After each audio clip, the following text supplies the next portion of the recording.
Hi, I am Shiva Gautam और ये श्रेयस जोशी हैं। ये हमारे एक्स स्टूडेंट है शिवा कॉन्सेप्ट सॉल्यूशन के, और इन्होंने यहाँ से ट्रेनिंग की थी, ठीक है, मैनुअल टेस्टिंग के अंदर, ऑटोमेशन टेस्टिंग के अंदर। और ये 3 साल से कंपनी में वर्क कर रहे हैं, ठीक है। इन्होंने बहुत सारे कंपनीज के अंदर इंटरव्यूज दिया है, ठीक है। मतलब फॉर एग्जांपल ये सबसे पहले जब यहाँ पे फ्रेशर थे तो ये किस तरीके से इन्होंने लर्निंग किया, ठीक है, किस तरीके से इन्होंने इंटरव्यूज दिए, इंटरव्यू में इनको एचआर राउंड में किस तरीके से क्वेश्चन किया गया, ठीक है, टेक्निकल में किस तरीके से क्वेश्चन किया गया, ये सभी चीजें ये शेयर करेंगे। तो सबसे पहले मैं जैसे जैसे आपसे प्रश्न पूछता जाऊंगा वैसे वैसे आप अपने जर्नी के बारे में बताइए, ठीक है। सबसे पहले मैं इनिशियल स्टेज सीखता हूँ, पूछता हूँ आपसे कि आपने टेस्टिंग क्यों चूज किया। मतलब जैसे आपने टेस्टिंग ज्वाइन किया यहाँ पे, तो टेस्टिंग का कोर्स ही क्यों चूज किया, क्योंकि मार्केट में तो बहुत सारे कोर्सेज है, जावा भी है, पीएचपी भी है, डॉटनेट भी है, तो टेस्टिंग में क्यों आना चाहिए सर? क्योंकि सर हम बेसिकली मैं इलेक्ट्रिकल बैकग्राउंड से था और उस टाइम अपने को कोडिंग का कुछ भी C++, कुछ भी आइडिया नहीं था, कुछ भी नहीं आता था।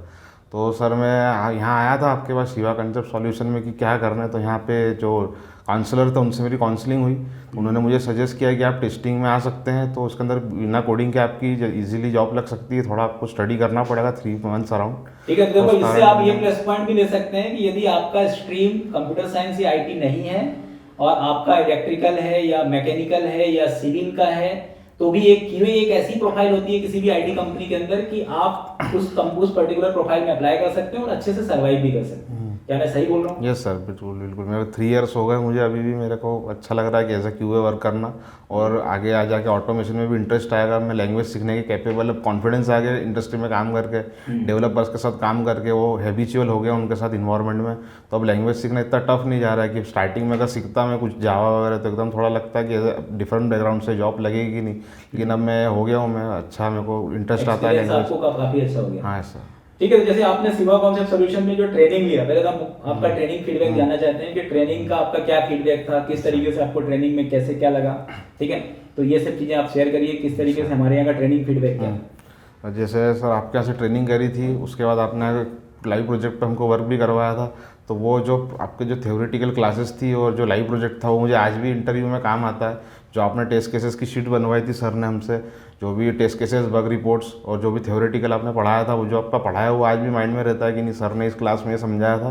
तो इंटरव्यू में वो काम आता है कि अपन इंडस्ट्री में जाते हैं, कोई प्रोजेक्ट आता है तो बिल्कुल डेफिनेटली सर काफ़ी चीज़ें काम आती है सर। और एज ए फ्रेशर जाते हैं जब, तो बहुत मेनली काम आता है जो आपने हमको प्रोजेक्ट पे वर्क करवाया था। अब एक क्वेश्चन जनरली फ्रेशर्स का ये भी रहता है कि जैसे हमारा गैप है, मतलब 2 साल का गैप है या 3 साल का करियर गैप है, तो आप बहुत सारे बच्चों को ये भी सजेस्ट कर सकते हैं कि यदि किसी का गैप है करियर में तो क्या वो कंपनी में अप्लाई कर सकता है या क्यूए ज्वाइन कर सकता है? सर डेफिनेटली कर सकते हैं। मेरा भी गैप था, मेरा इलेक्ट्रिकल में वर्क करा है 2.5 ईयर अराउंड। तो जो ये ऑनेस्टली बताएं, कोई प्रॉब्लम, कोई इशू नहीं आता उनको, तो वर्क करना आना चाहिए, अपने को नॉलेज होना चाहिए। सो मैंने यहाँ पे इंटर्नशिप करी थी आपके, तो उससे मेरे को काफ़ी एक प्रोजेक्ट का नॉलेज हो गया। तो एज ए फ्रेशर भी मैं गया था, उनको मैंने जो आपने मुझे पूरा प्रोजेक्ट बताया था उसको मैंने पूरा उनको एक्सप्लेन करा, जिसपे मैंने टेस्टिंग करी थी, उसकी बग रिपोर्ट बनाई थी। तो मुझे एज ए एक्सपीरियंस ही था, मतलब अराउंड 6 मंथ का, जब मैंने आपके यहाँ पे पढ़ा था। तो मुझे काफ़ी बेनिफिट रहा उसका, मतलब कोई इशू नहीं रहा। नॉलेज होना चाहिए एज अ फ्रेशर, कितना भी गैप हो कोई मैटर नहीं करता। सैलरी स्टार्टिंग में थोड़ा कम ऑफर होता है, मींस एज अ फ्रेशर भी स्टार्टअप कंपनी में जा सकते हो। यदि आपका लॉन्ग गैप है, 2 साल का गैप है, 3 साल का गैप है, मैं तो आपको ऐसे कैंडिडेट भी बताऊंगा, अभी इंटरव्यू में बुलाऊंगा उनको, जिनका 10 से 12 साल का गैप था और वो भी आज के डेट में आईटी कंपनी में एज अ क्यूए काम कर रहे हैं, ठीक है। तो गैप से कोई इशू नहीं है यदि आपके अंदर टैलेंट है, ठीक है। बहुत सारे, देखो मैं बता रहा हूँ, मल्टीनेशनल कंपनी आपको सिलेक्ट नहीं करेगी, उनके क्राइटेरिया बहुत होता है, गैप नहीं होना चाहिए नहीं। और सिर्फ मल्टीनेशनल कंपनी नहीं होती, ठीक है, मल्टीनेशनल कंपनी से भी ज्यादा पैकेजेस आज के डेट में स्टार्टअप दे रही है और उससे ज्यादा जॉब सेटिस्फेक्शन दे रही है। तो यदि आप स्टार्टअप के अंदर भी जाते हैं तो ये भी आपके लिए क्या है, बेनिफिशियल है। तो आप कभी भी ये मत सोचिए कि बस आपके 2-4 जो आपने नाम सुने होंगे, मैं उनका नाम अभी नहीं लेना चाहता पब्लिकली, सिर्फ वही कंपनी नहीं है, बहुत सारी कंपनियां हैं इंडिया में। और इंदौर के अंदर तो 700 स्टार्टअप है, ठीक है। इंदौर में बहुत अच्छा करियर ऑप्शन है आपका क्यूए के लिए, ठीक है। अब मेरा नेक्स्ट क्वेश्चन ये है कि फॉर एग्जाम्पल आप क्यूए के अंदर यदि एज अ फ्रेशर यदि आप जाते हैं, कोई भी कैंडिडेट एज अ फ्रेशर यदि क्यूए में जाता है तो उसको क्या क्या टॉपिक स्पेशली मैनुअल टेस्टिंग में पढ़ना चाहिए, आप ये बताइए। बेसिक सबसे फर्स्टली मेनली जितनी भी डेफिनेशन है टेस्टिंग की, regression testing, retesting, integration testing, bug life cycles और बहुत सारी टेस्टिंग के टाइप्स होते हैं, वो सारी डेफिनेशंस आना चाहिए। टेस्ट केसेस बनाते आना चाहिए और बग रिपोर्ट कैसे बनती है उसके एट्रीब्यूट्स पता होना चाहिए, क्या क्या टेम्पलेट्स यूज़ करते हैं टेस्ट केसेस के अंदर, क्या क्या एट्रीब्यूट यूज़ करते हैं बग रिपोर्ट के अंदर, ये सब। और मतलब फॉर एग्जांपल कभी वो इंटरव्यूअर बोल देता है पेन के ऊपर टेस्ट केस बताओ, तो आपका माइंड चलना चाहिए, ऐसा नहीं कि सॉफ्टवेयर भी टेस्टिंग कर रहा है, वो बता के पेन निकाल के देगा आपको, इस पेन पे टेस्ट केस लिखो, तो पेन की निब शार्प होना चाहिए, पेन गोल होना चाहिए, पेन बड़े साइज़ का होना चाहिए, ये सब मतलब टेस्ट केसेस अपन लिख सकते टाइप के हैं। हाँ डिवाइसेस के बारे में हाँ। भी टेस्ट केसेस बनाने के लिए दिया जा सकता है, ऐसा कोई जरूरी नहीं है कि आपके एप्लीकेशन पे ही टेस्ट हो। ये क्वेश्चन एक जनरली कॉमनली पूछते हैं कि आपको कोई वेबसाइट दी तो आप उसको कैसे टेस्ट करोगे, तो उसका आंसर जो फंडामेंटल उसका आंसर उसका follow the process of HTLC। Upon HTLC जो सॉफ्टवेयर टेस्टिंग लाइफ साइकिल उसको हम फॉलो करेंगे और हम उसको टेस्ट करेंगे। एज ए फ्रेशर तो ये आंसर काफ़ी बेनिफिशियल और इंटरव्यू को बहुत इंप्रेसिव लगता है ये आंसर। ये सब क्वेश्चंस रहते हैं जनरली, और हैंड अपने बैकग्राउंड के बारे में पूछते हैं, आपका ईयर गैप क्या था, अभी क्या करते हो, टेस्टिंग में क्यों आना चाहते हो। बस अपन जो उनको साइंटिफिक लगना चाहिए अपना आंसर, ऑनेस्ट लगना चाहिए, नॉट आइडियल, ऑनेस्ट आंसर लगना चाहिए प्रैक्टिकल। तो वो अपने को बिल्कुल अपने पे विश्वास करके अपने को चांस देंगे। किस टाइप के टेस्टिंग के ज़्यादा पूछे जाते हैं, जैसे कौन से टाइप की टेस्टिंग जनरली पढ़ना चाहिए? Sir mainly regression testing, retesting, bug life cycle, HTLC, HDLC, agile method क्या होती है, वाटरफॉल मॉडल क्या होता है, ये मेनली इंक्रीमेंटल मॉडल क्या होता है, इटरेटिव मॉडल क्या होता है, सर ये सब। API टेस्टिंग के ऊपर भी कुछ क्वेश्चन पूछे सर API टेस्टिंग के ऊपर पूछते हैं, API क्या होती है, API का सिग्निफिकेंस क्या है, API कौन डेवलप करता है, फ्रंट एंड ठीक बैक है। एंड। प्रोजेक्ट का क्या रोल होता है? जैसे मान लीजिए बहुत सारे बच्चे ने पढ़ाई कर ली, ठीक है, मैं तो शुरू से ही बोलता हूँ स्टूडेंट को कि देखो पढ़ाई कर ली आपका, वो किसी आपके लिए वो इतना ज्यादा इंप्रेसिव नहीं होगा जितना इंप्रेसिव प्रोजेक्ट होता है।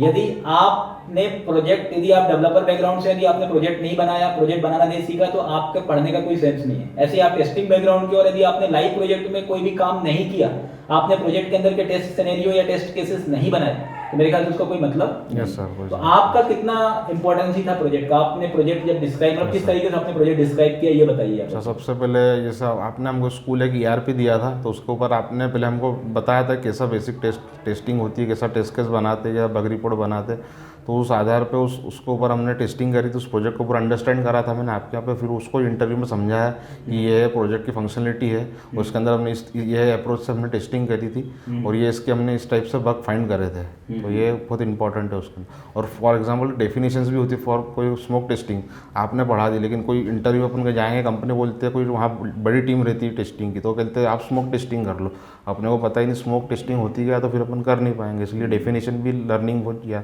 डेफिनेशन उसके अंदर का जो इम्प्लीमेंटेशन है वो आपको बहुत अच्छे से आना चाहिए। अब ये बात तो चलो ठीक है, मैनुअल टेस्टिंग की बात हुई। अब अपन बात करते हैं HR इंटरव्यू में बहुत सारे बच्चे रिजेक्ट हो जाते हैं, शुरुआत में रिजेक्ट हो जाते हैं। जैसे सबसे पहले HR का नॉर्मल डिस्कशन होता है और उसी में आप शॉर्टलिस्ट नहीं हो पाते, तो आप ये हिंट दीजिए कि यदि कोई HR इंटरव्यू में किस तरीके से बातचीत करना चाहिए, सामने वाले को इंग्लिश कितनी जरूरत है, इंग्लिश में बात करना ज्यादा बेटर है कि हिंदी में भी बात कर सकता है, HR इंटरव्यू के कुछ टिप्स बताइए आप। HR इंटरव्यू की ये टिप्स है बेसिकली, अगर HR आपसे इंग्लिश में बात करे तो आप उसको इंग्लिश में रिप्लाई दें, और वो हिंदी में बात करे तो आप उसको हिंदी में रिप्लाई दें। और बेसिक क्वेश्चन पूछते हैं, वो आपका बेसिक इंट्रोडक्शन पूछते हैं, आपका करंट CTC पूछते हैं, आप फ्रेशर है तो पूछते हैं आपका बैकग्राउंड पूछेंगे, या तो एक्सपेक्टेड CTC पूछेंगे, आप लोकेशन कहाँ है, बस बेसिकली इतना। आपका नोटिस पीरियड हो तो उतना पूछेंगे, आप कितना कब इमीडिएट ज्वाइन कर सकते हो, टाइम है आपको, बस एक बेसिक एक फिल्टर रहता है उनका कि कैसा है कैंडिडेट, फिर उनको जॉब की ज़रूरत है कि नहीं। कुछ लोग ऐसे नौकरी पर डाल देते हैं, उनको जॉब चाहिए नहीं रहती, तो बेसिकली सिंपली देखते हैं इंटरेस्टेड है कि नहीं, बस एक बेसिक राउंड रहता है उसके अंदर, कुछ नॉट इनफ, कुछ इतना है नहीं उसके अंदर मेरे,